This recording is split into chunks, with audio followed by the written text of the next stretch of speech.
thank you for joining us. It's great to see you again and have the opportunity to speak to you again for all of the group members here at Star Wars Helmets, Props and Costumes. A huge thank you for giving us some time. I know you're across there in Sint Maarten at your museum now, and I know that the group members are really excited to be able to gain an insight into you and what's happening in terms of your foundation and the museum and the book as well. So thank you ever so much. Great to see you. Yeah, and it's nice to connect with you guys. You know, I'm always happy to connect with serious fans who, you know, have particular interests. It just, you know, a lot of the time you're not quite sure where they are, and some, you know, some of these Facebook groups, they're so insular, they don't want to do anything with anybody that's outside, and others like yours are welcoming. No, very much. The group was actually initially launched on the basis of it not being a sort of 501st UK garrison type costume group. So it's very welcoming to all of the members who collect, regardless of whether it's Black Series helmets all the way through to screen use movie props as well. We've got such a diversity, you know. Yeah. Well, you know, here in our little exhibit, I'm actually sitting in the museum shop at the moment because the exhibit itself is a kind of dark space.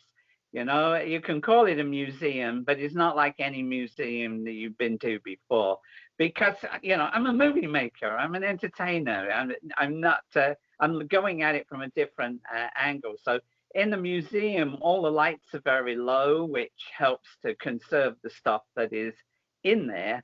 And it's like a bit like going through a haunted house, only you've got all these different elements of things that are from different movies. Here in the shop, we've got a, you know, brighter light. It's better for broadcasting like this. But you know, we sell a number of items to try and keep the museum going. Obviously, we've got items that are sort of like, you know, autographed things, like, you know, obviously pictures of Yoda that I do autographs on. But you know, I also worked on the Tauntaun and on the Wampa and on creatures from Mos Eisley. So, you know, we have all these inexpensive things that I would normally, you know, put an autograph on.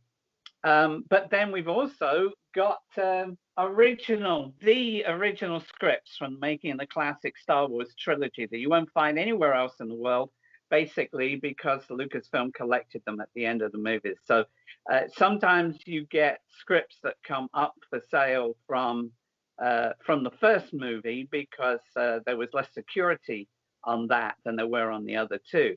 But the other two movies, the scripts all had red stamps put on them that identified who they were given to, and so they you know, they were collected. They watched to see if you'd returned your script. And there was only one per department. You know, on a movie, there's never more than 65 scripts that are made for the actors and the director and the cinematographer, and each had a department. So we have those that we put together with, you know, we match photos to them and collectible cards, so every display is unique. And the scripts that I have came from the managing director of 20th Century Fox UK, who was the executive in charge of the production. It helps to know these people, right? Sure. And George Lucas's assistant, Mickey Herman, who was the girl collecting the scripts. And so that's why I've got them and others don't. And, you know, they're the kind of thing that I originally, I got them in order to have all the Yoda pages for either a touring exhibit or for here. So that's why I bought into the first script. And I thought my wife was going to have a heart attack with what I paid for it. So I said, "Don't worry, I'll sell off the other pages to try and get the money back." And it's been so popular. There's only been a couple of things that have kept us going through this terrible COVID time, where we're in a Caribbean island and there's no tourists coming. They're all in lockdown at home, and it's not until everybody in the States and in England and in other places is comfortable with their own situation that they're going to get on a boat or on a plane and come here. And in the meantime, the whole economy here is completely crashed, because the economy is all tourism. So it's only what I've been doing through. I've got obviously a following on Facebook. You can find me either at Yoda Guy Movie Exhibit on Facebook, or of course Nick Maley. I think I'm the first Nick Maley to come up if you search me. And so a lot of people follow me there, and I do sell a bit of stuff there. And recently, in October, we had a really, really bad income, and I thought that November the exhibit might crash and burn.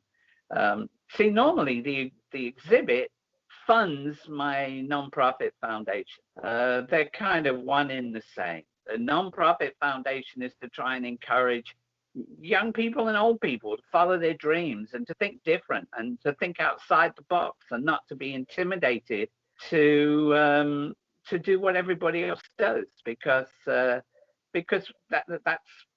that's the way of the world. People go to school to be trained to be a widget in society, and so they do what everybody else does. Everybody else in their class went and did it, so it must be the thing to do. I was just the weird one out who instead of going with the waves, I got up on the surfboard and went sideways down the waves to a different beach. So I like to, now I try to stress to people that it is possible to do that. I had one guy who came in, he was in his 50s, and he said, "Oh, no, it's too late for me." He wanted to be a doctor. I said, you could still be a doctor. Just don't be a surgeon with a shaky hand. Go back to school. You'll study better now than you would have done when you were 20. And he came back 5 years later as a certified psychiatrist. Sorry. I had another guy that came in. He had a flesh-eating bacteria. He went to bed one night and woke up later with no arms and no legs, and flesh-eating bacteria just eaten away. No hands and no legs. He had forearms, and his face was all disfigured too. And what a terrible thing to happen. Life just comes apart on you one day.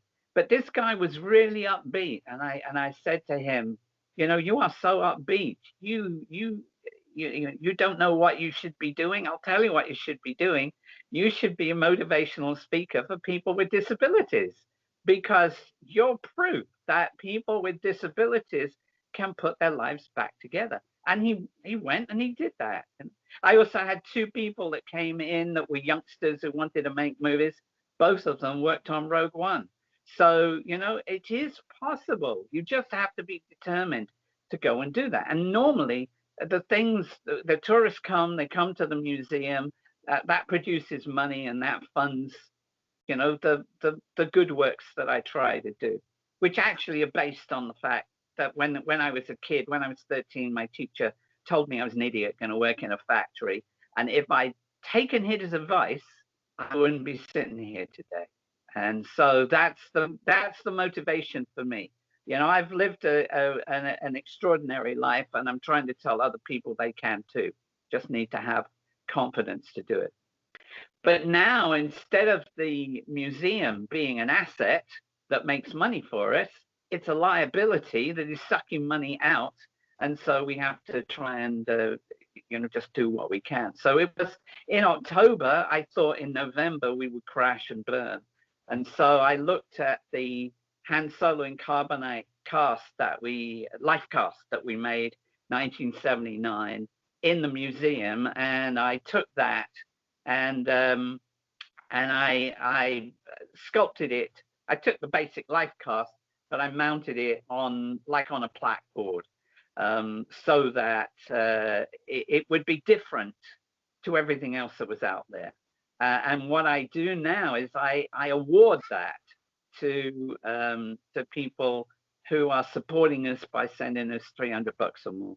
And so that has really helped us. We've raised enough money to get through March just on that. We also have Patreon. I was going to say, almost becoming patrons to the actual museum and the foundation as well. That's exactly what it is. And I give them not just a certificate of authenticity on it. There's 2 pages of background information on how it was made originally, and my background, how I was one of the 3 people that took that life cast. The other 2, Stuart Freeborn and his son Graham, both passed some years ago.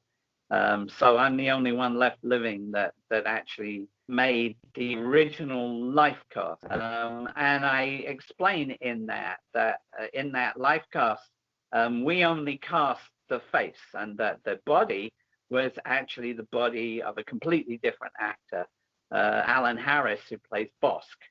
And so our life cast went down to the plaster shop where they had the body of Alan, and then a sculptor sculpted the plinths and put the 2 parts together to make the hand in carbonite. So that's all in the provenance that comes with it. And then there's a certificate that's done, which is an award certificate naming the person that it goes to as a patron for our Folly Star Foundation, and awarding them this plaque as a thank you for them to look after,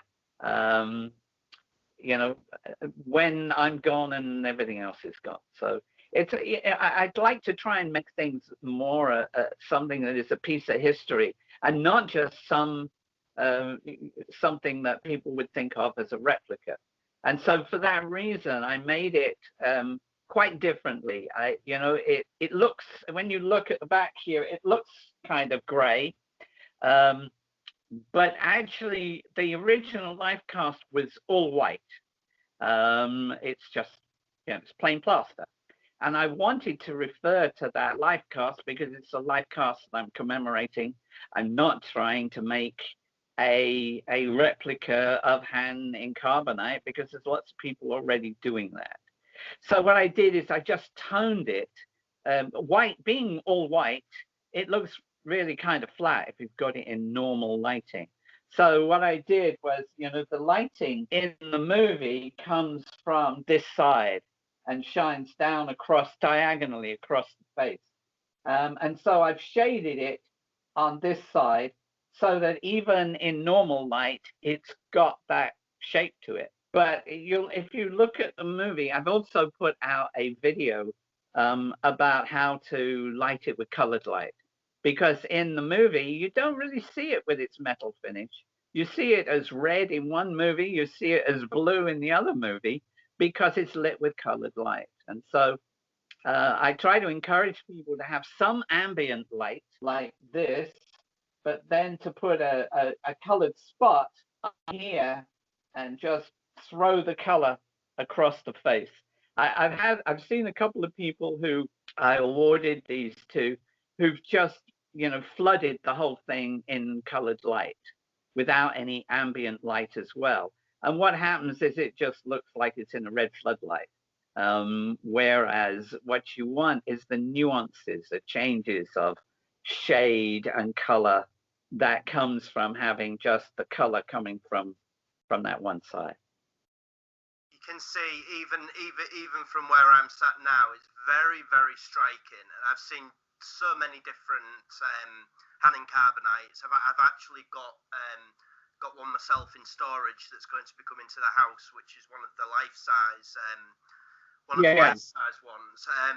And you can see from that piece what I really love about it is it's very much a very striking and imposing piece as is. I mean, even looking at the screen here, you can very see the way it is shaded, and it really sort of accentuates the cast itself. It's fantastic. Yeah, it pulls out, it basically simulates the shadow without the light being in the right place. And when you put the light in the right size, when you put a spot in that right place, and it only needs to be something like a little LED spotlight, a low watt spot. I light the whole of the museum in 3 or 10 watt bulb LEDs, and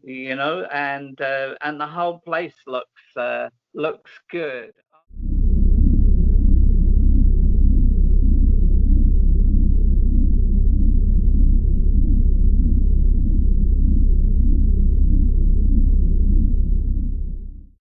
Obviously, we're a Star Wars group, is what we are, and that's our main love. But in speaking to you in regards to the museum and the exhibits as well, am I right in thinking that there's nearly 7 decades of film that's actually? Yeah, I think there's 8 decades in there, really. We go all the way back to Boris Karloff and Bela Lugosi. We've got their life casts in here. I've got a big collection of life casts.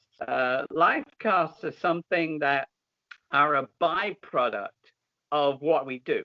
So yeah, if you made a Hanning Carbonite, they're gonna collect the Hanning Carbonite and put it in storage. But the mold that the face came out of, no one goes looking for that.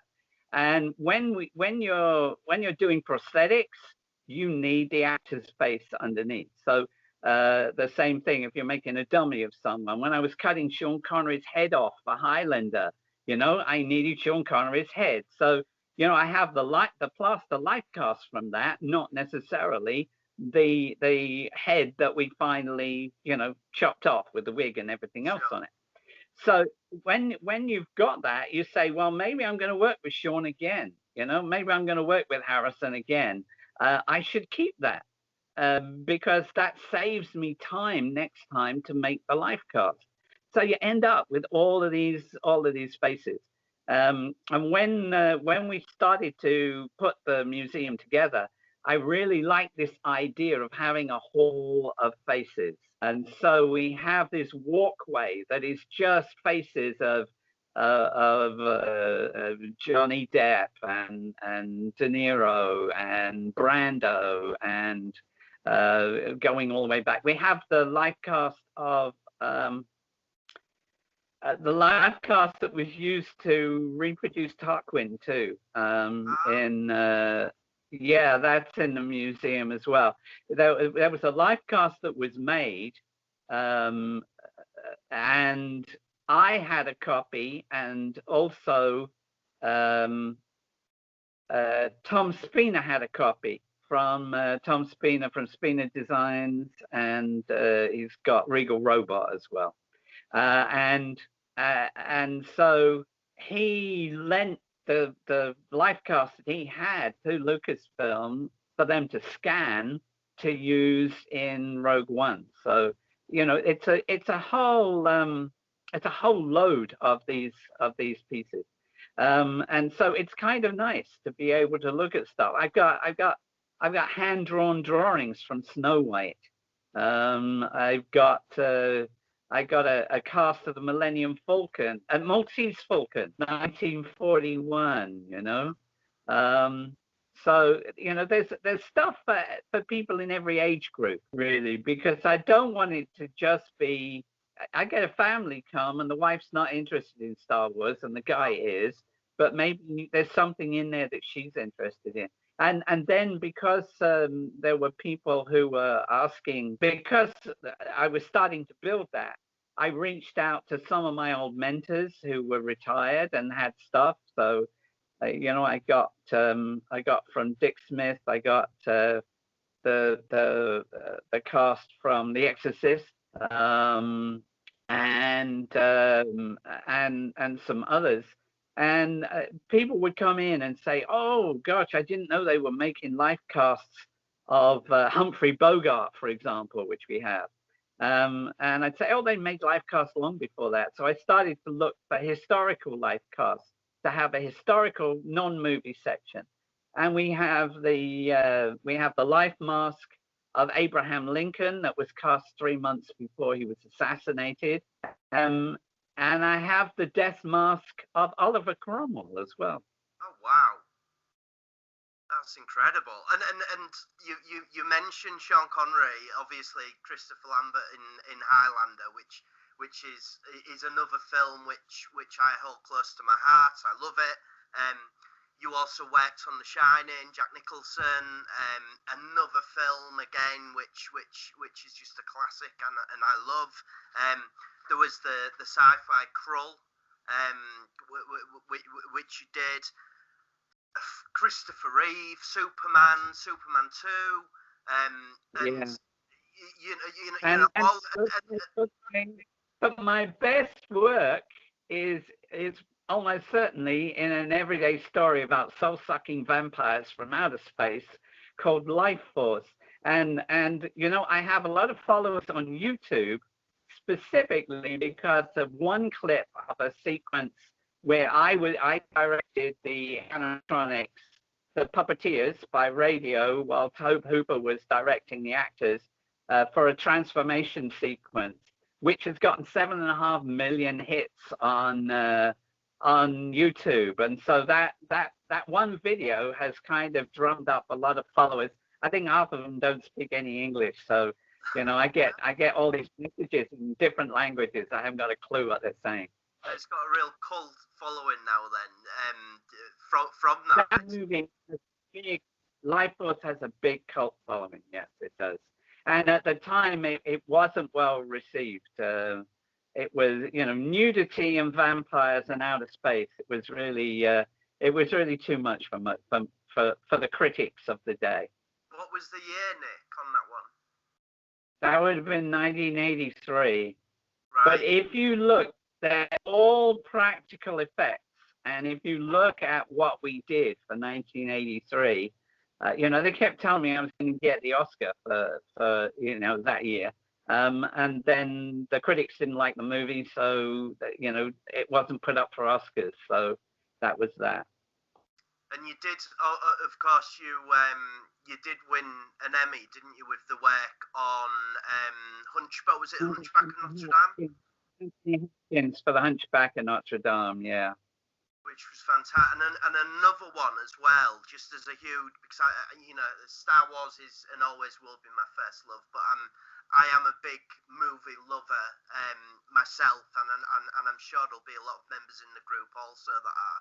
And another one that I just want to mention, which I think with the work that you do would be fascinating in itself, was the Clash of the Titans.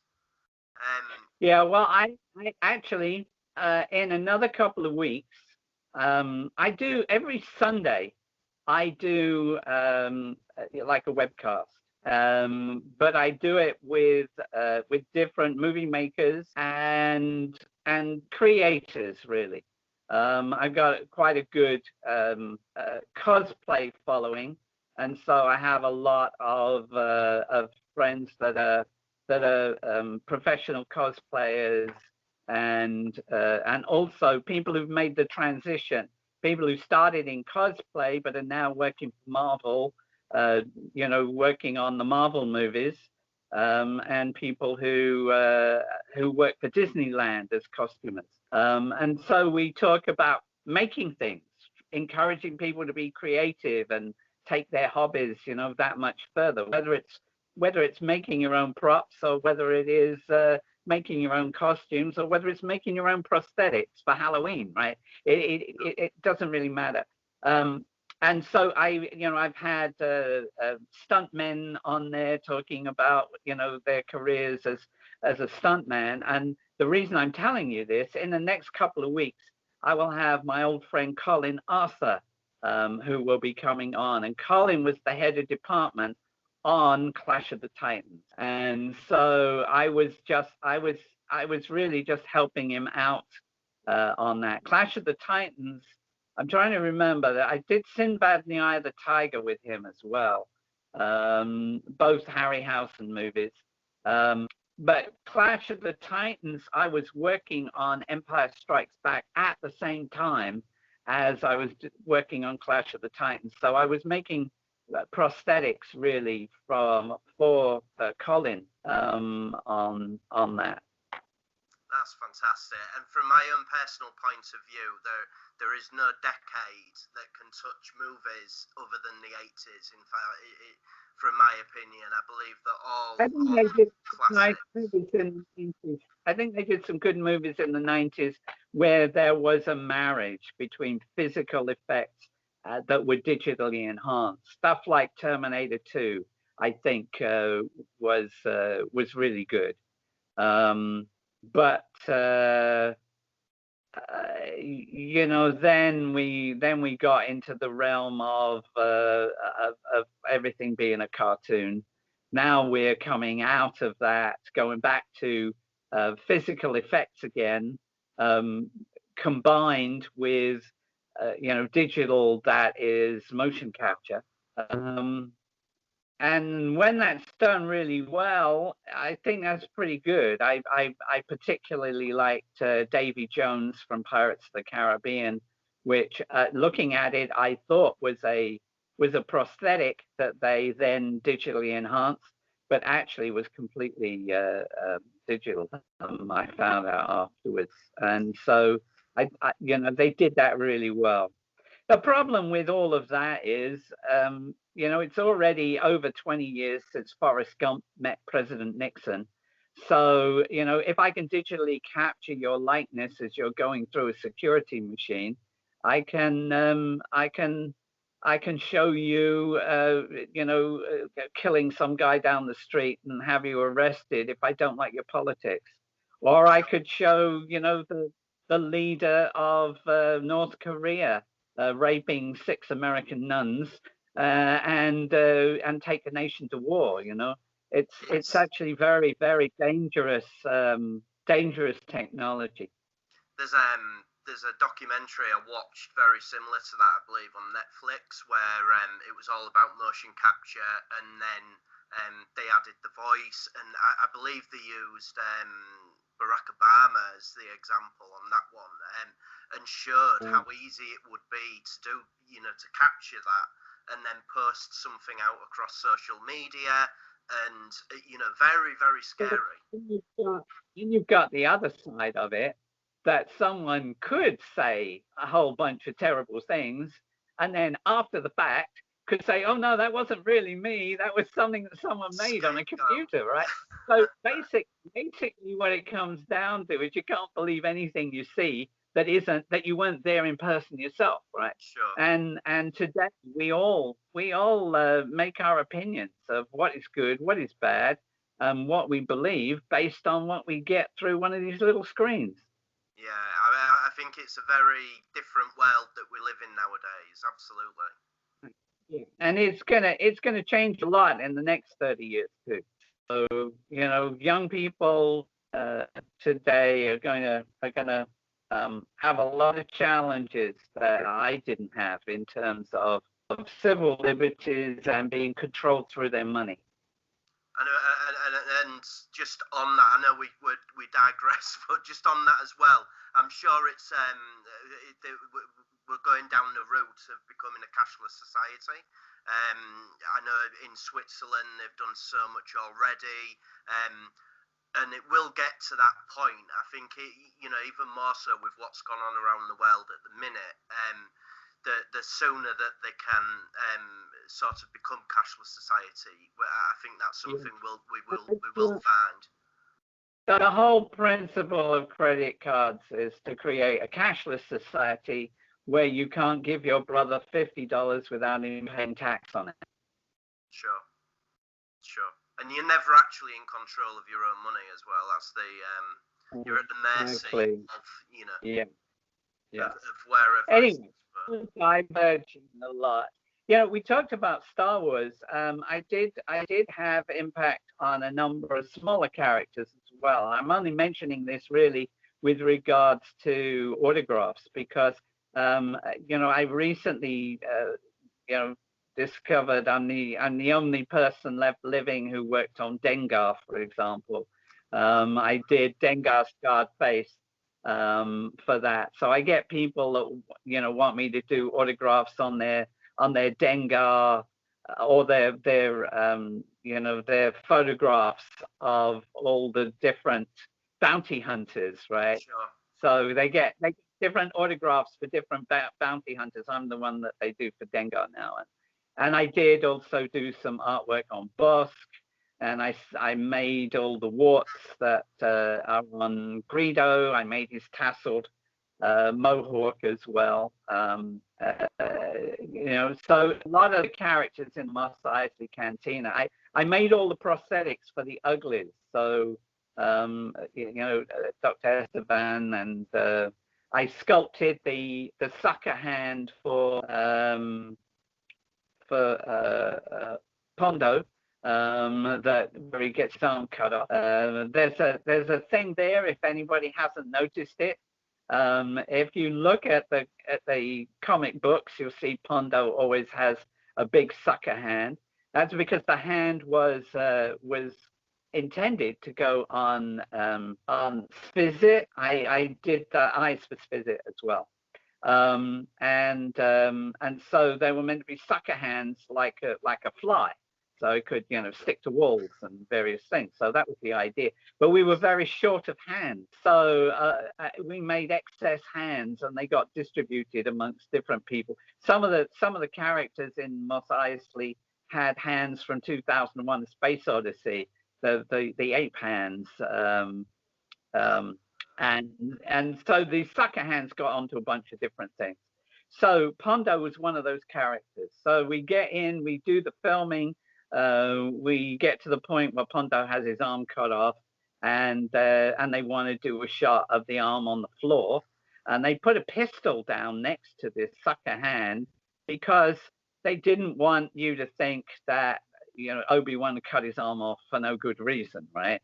So the pistol was like he was under threat. So okay, so we put a pistol down, and then we got this giant sucker hand that couldn't possibly have fired a pistol, right?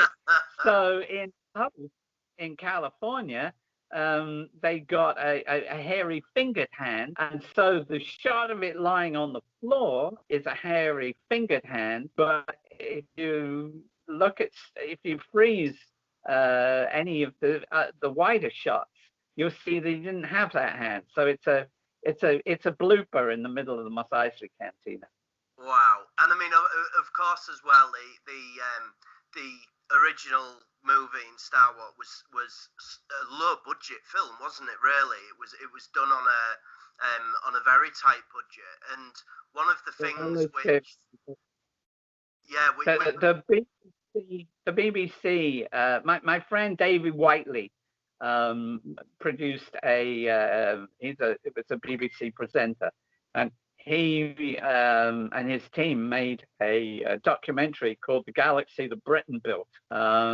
You should look that up because it basically focused on the elements of how this movie, which no one wanted to make, finally got made by 20th Century Fox, that was virtually bankrupt. And they made it in England because they didn't have enough money to make it in America. And they gave it a budget of $4 million, which for what it was a pittance. I think they pushed the budget one way or another, and it ended up at about 11. But at that time, if you were making, I made a movie that was, one of those kind of love interest, love and sex, Jackie Collins books. That was 6 million, and there wasn't any special effects in it, right? So, 6 million was an average movie at that time. So to try and make Star Wars as ambitious as it was on that was a crazy thing to do. I think that sort of adds the magic to it now. I mean, I am a lover of all Star Wars. I'm not one of these that that doesn't like the prequels or the latest trilogy. Anything Star Wars, I very much appreciate. I was a long time without it, and so I really do. And but one of the things, and you'll probably be able to tell me, is back in the days of Empire and the original trilogy, I sort of have a vision of almost a family of people who are there together, bouncing ideas from each other, really sort of taking these characters and coming up with these characters between maybe throwing some ideas about and sharing ideas.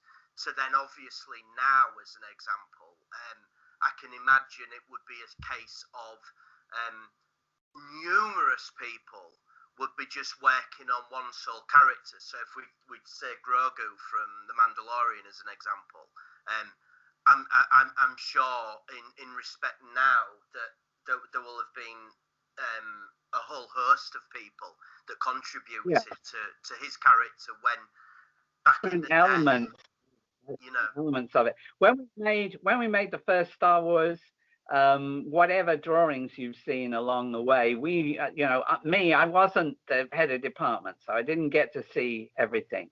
But I didn't see any drawings of anything other than something that related to Chewbacca, which was, had a lot of flowing hair. So we basically just made up anything that we could. Stu was not very imaginative when it came to extraterrestrials, and so Greedo came out of the bunch actually because he was an alien that was made for a Bird's Eye Pea commercial, and we needed to disguise it to look like something else. So all the warts got stuck on, and the foghorns got stuck on, and the extra ears got stuck on, and the mohawk, just to basically disguise what was there. And it looked really weird and unlike anything else. And that's what George selected. Pondo was different too. That was sculpted by my friend Chris Tucker, who later on went on to do Elephant Man. And so those two were the two really that were featured out of what we had. But a lot of the other stuff that with Stu's imagination looked more like it was out of Alice's Adventures in Wonderland, that kind of rat creature and a fly creature and various different variations on that theme. And so when they got back to California, George got a illustrator to do some really off-the-wall designs that they gave to Rick Baker and half a dozen other guys who sculpted those up, and they basically went into like a 4-car garage, and they raised $25,000 extra and went and shot those inserts that helped to make the Mos Eisley Cantina what it is today.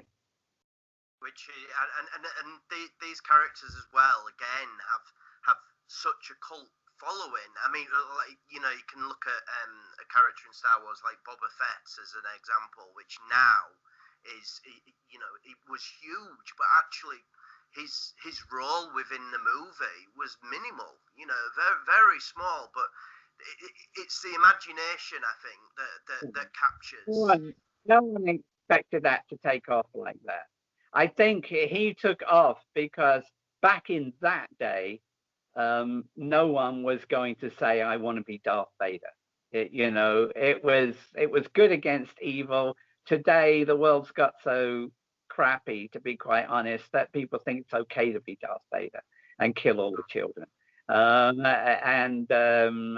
unfortunately, I think that's one of the things that's getting lost partly in in the newer movies. Rogue One was a movie about a bunch of nasty people fighting a bunch of worse people, whereas the classic Star Wars trilogy was about a reluctant hero, a mousy princess, and a kid who thought he knew everything, fighting against an evil empire, right?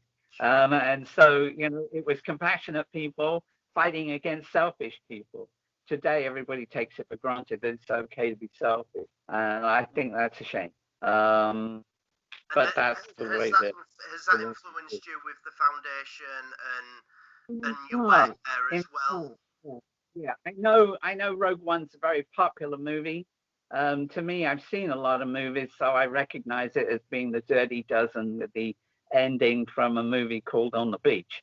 So to me, it's a very unoriginal movie of all of those, and really celebrates the rebels as being almost as bad as the Empire.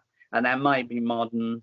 We have a lot of heroes now that are that are not good people. So that might be modern, but I think there's a place in the world for trying to encourage our kids to be good people. And having children come in and say, I want to be Darth Vader, I think is worrying personally. But hey, I don't want to get on a moral standpoint here.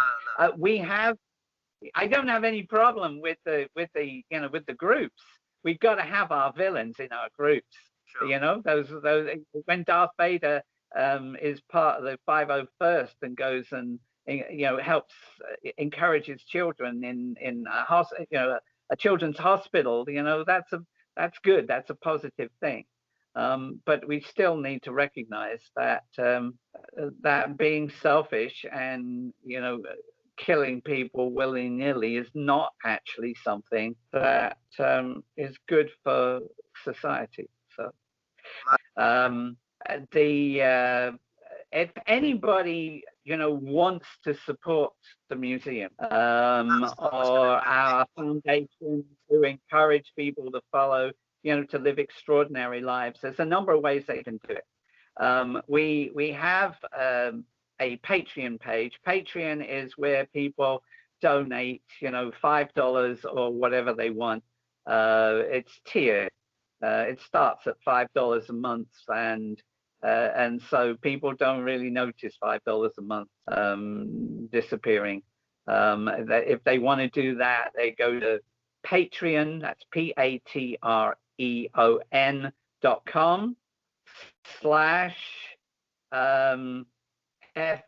FYSF. That's Follow Your Star Foundation. Okay. I'm sure you'll put that up on the screen. We've also, if people just want to, maybe make a one-time donation and get an autographed item. Most of our autographed items are normally $40. And obviously I'm in the Caribbean, so if I'm going to autograph it, I got to ship it out by post. So there's a bit of postage that goes on that too. But there's quite a lot of people who feel good about doing something like that. If someone wants one of these pieces, the one-off original pieces from the making of the classic Star Wars trilogy, and I only have one of each script page, so when someone's got it, they've got the only one in the world. If they want that, they just connect with me through Facebook and ask me what they've got. Tell me what their interest is, and I will look in to see. Don't ask for any Boba Fett pages. There were only 11. The classic Star Wars trilogy, the 3 movies come to about 460 pages, and there were only 11 of them that have Boba Fett, and those sold out like a year and a half ago. We're running out of Darth Vaders right now. but we have different stuff at different prices. And of course, if you want one of the plaques, we have a waiting list for that, but I've gotten through most of the waiting list. I think there's only about 3 people on the list right now. And so, if people do that, we ship them to you included in the $300 donation. It's $295 if it's not signed, and we put another $30 on if it is signed. That's it. That's fantastic.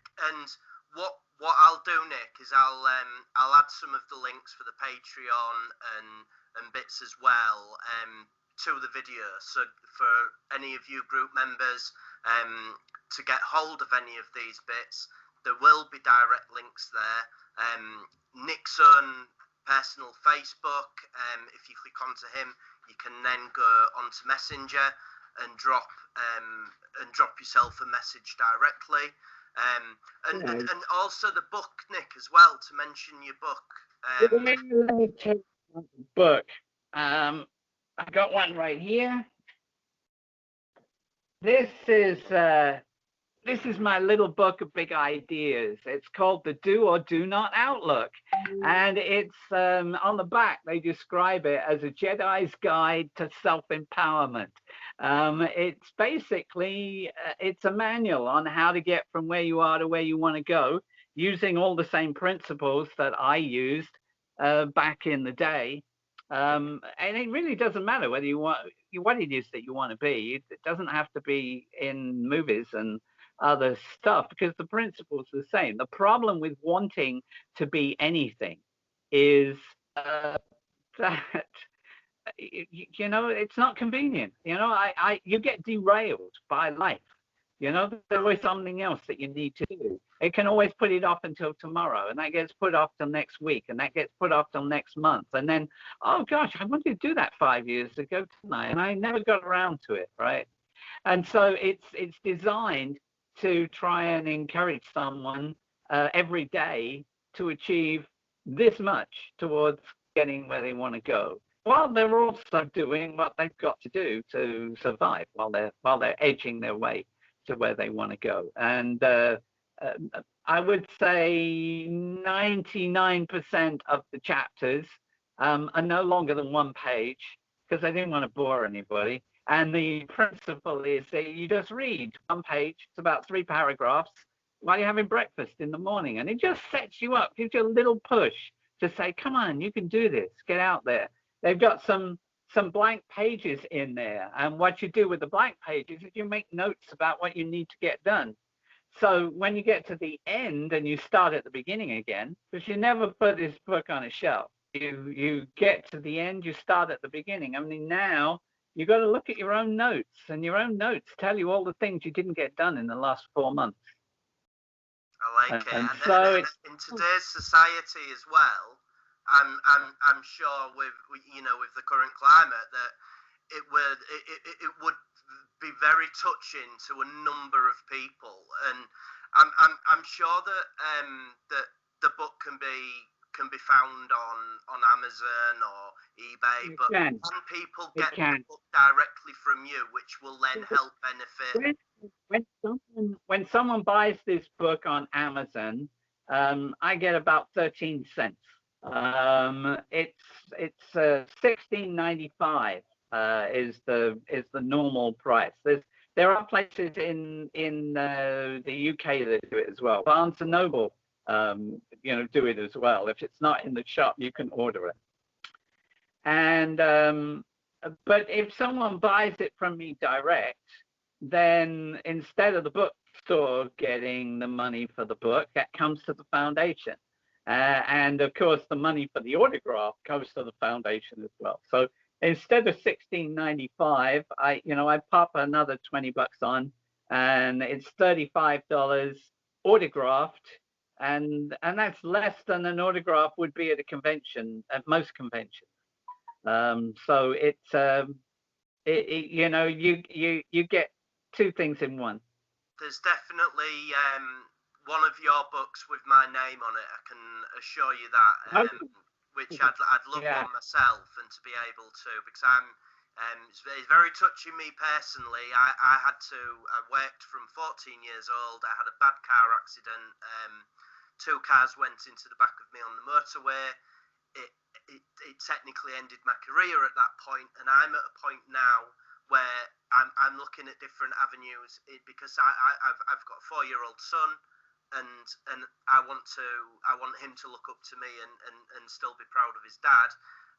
So when you were explaining earlier on about the foundation and about some of the examples of different people, it did touch with me as well, and I'm sure that it will do with a number of people for their own reasons, you know. One of the things I talk about in the book, I say there are, we all have challenges in life that we have to overcome. For some people, those challenges are really big challenges, and they're going to be different challenges. Your challenges are not the same as mine. My time period was different, and so the environment was different, and that changes things. But the basic principle of of understanding that the people who fail are the ones who give up. I know that sounds really basic, but you know what? No one ever says that. The understanding that you can't be extraordinary and normal. So, be proud of being the guy who's different. Don't look to the people around you for, what you should be doing unless you want to be exactly the same as everybody around you, Strive for something bigger and more. You need to look at the limitations that life has dealt you and see how you can utilize what you do have. Look at the half full instead of the half empty, to create something new for yourself. For all of the group members, myself, a huge thank you, Nick, again for giving me some of your time and to explain about the foundation, some of the insights I've learned. Bits I never knew that that solar and carbonite was split the way that you've explained. I find it really fascinating. It's very much appreciated from myself as simply a huge Star Wars fan. And on the behalf of the group, I'd just like to say a huge thank you. And make sure that the links to the foundation, the Patreons, and also the information is there for the group members, because it is so important. I think that as a community we can actually ensure that the doors stay open, literally, on the museum, which is what it's all about. We are pretty much certain that the cruise ships passengers are not coming back to us at all this year. So we've already gone 11 months with no income other than what we raised through the internet. And we know that we got to go through a minimum of another 10 months.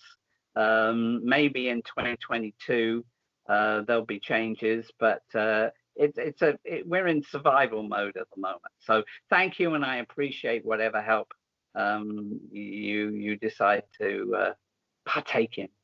Yeah, and I'm sure there's lots of group members, and like I say, I myself very much one that will get behind it and push forward. Well, Nick, it's fantastic to see you again and speak to you again. I very much look forward to us having another chat and being able to carry on our conversations. And thank you ever so much. I wish your wife a speedy recovery, because I know she had an accident. And look forward to speaking to you again soon. Thank you, and may the force be with everybody always. Thank you ever so much, Nick. Take care, and you yourself too. Yeah. See you soon. Bye. Bye-bye. Bye. Bye.